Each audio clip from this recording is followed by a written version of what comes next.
No, it doesn't. I mean, it's a footy game. He's one of my best mates, and that's not going to change wherever he's at. But we've got a game and we want to play well, and it's against the Sharks. You've got to separate the personal bit from the professional bit there, and you can do that. And we've had our conversation at the start of the week. We got that over and done with, and we'll get on coaching our teams and going for the victory.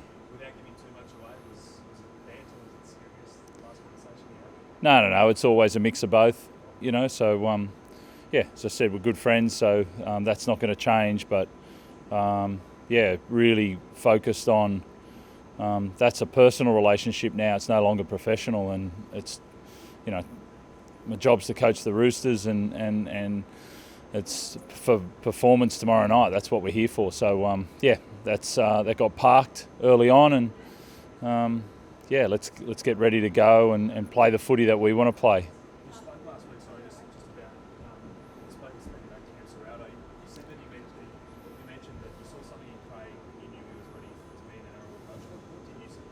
Look, I've spoken a lot about him. I don't think today, the day before a game, is the time to talk about that, and he'll understand that. He'll know my mindset around that. This isn't personal. I'll wax lyrical about him at another time, but not the day before we play him. We're focused about the way we want to play and not about the personal interest in the game. Sure, we're expecting them to be well prepared though under Fitzy. Yeah, I mean, you always expect. The usual preparation for a game is you expect them to be, what's coming, what their footy is, and what they do when they're at their best, and then you try and exploit what you see as opportunities in that. There's no difference in any game. That's been our focus again this week. What have you made of the Sharks in 2022? Yeah, they've been, they're about. I mean, we're on the same points. They've played some good footy there along the way. I feel like they've progressed well. They've offered up opportunities at different stages. I think, we're in that point of the season where it's, for us, we sort of know what their style is now, and it's, we want to be at our best tomorrow night and take that on. Indigenous Round this week. Obviously, we've spoken in the past about the importance that it brings, but what do you personally like about it? Yeah, we spoke about it today as a group. About we've had our jersey designed by Jordan Adler out of La Perouse, just down the road. But we had 6 sort of Indigenous kids from the Blaxland Juvenile Detention Centre. That 6 of them that put in their ideas, and Jordan put it together. Right, so that was really important for us, and we discussed that. And we've obviously got Connor's charity with the boots and youth suicide in the Indigenous community, which you'll see the painted boots as well, which is really important for us and for Connor and his personal experience there.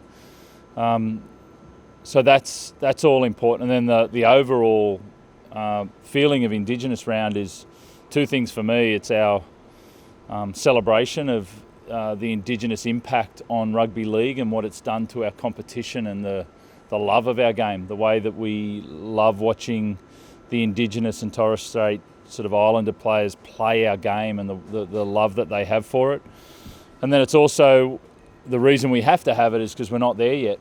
We haven't progressed enough.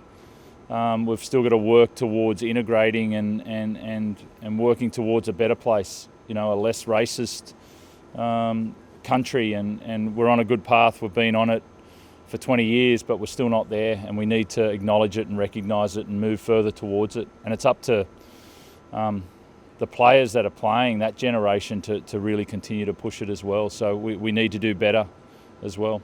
The Roosters have obviously been a bit up and down this year. Are you conscious of the next 5 weeks? You've got the top 4 sides, Canberra away, and the need to really sort of shift up a gear? Yeah, we've got Cronulla tomorrow night. That's what we've got. We know where we're at. We know what kind of a team we want to be. So, we know who we are and how we want to play. There's some areas that we've identified that we want to keep pushing.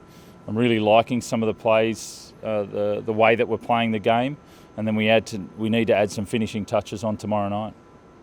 Just back to Indigenous Round, do you think rugby league is a leader in that space, getting the whole country to a better place? I think it needs to view itself as that. You know, we got to talk about Artie Beetson this morning and what he did for being the first Indigenous captain of any sport in Australia was a big step forward, and that was done in Roosters colours, but also in the rugby league jersey, the Australian jersey, and that was a big step forward.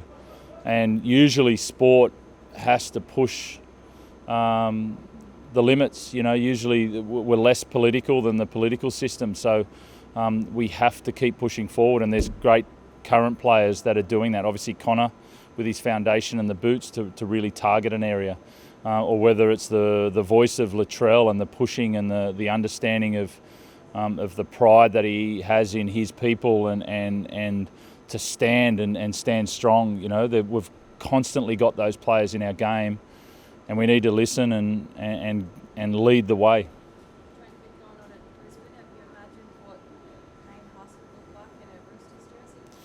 Yeah, look, that's, you know, it's a bit of a silly question, to be honest. We've, you know, that's going on up there. It's just another week with another player being linked to our club, and you know that's it keeps getting sort of put out there, but that's got nothing to do with us. That's obviously a dispute for them up there and them to deal with. Changing focus onto another club or our club is just not.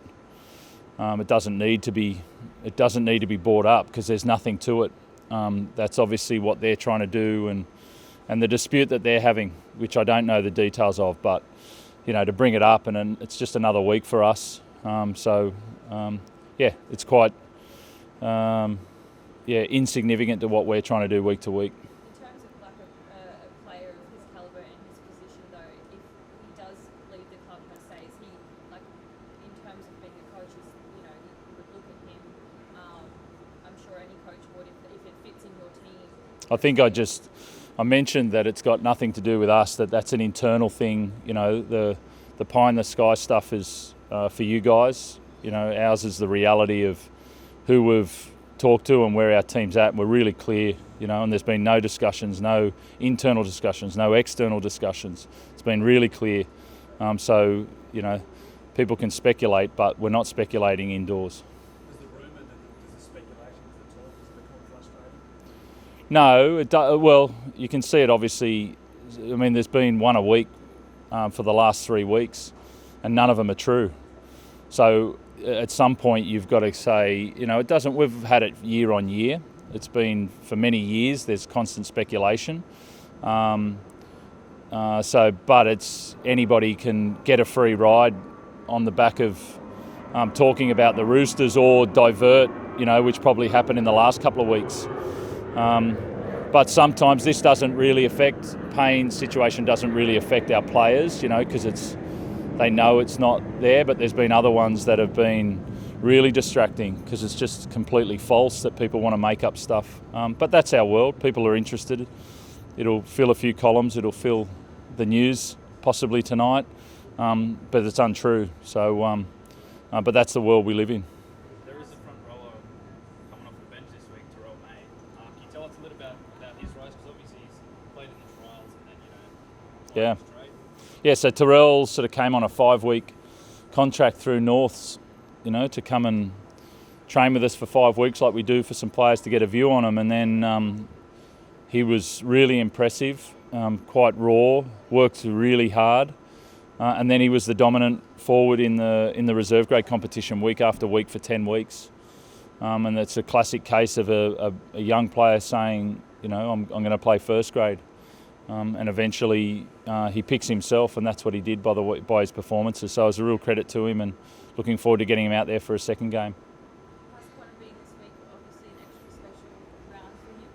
Yeah, he had his brother and come in and explain, you know, what this sort of round means to him, and then also got the boots painted for the guys and got them delivered.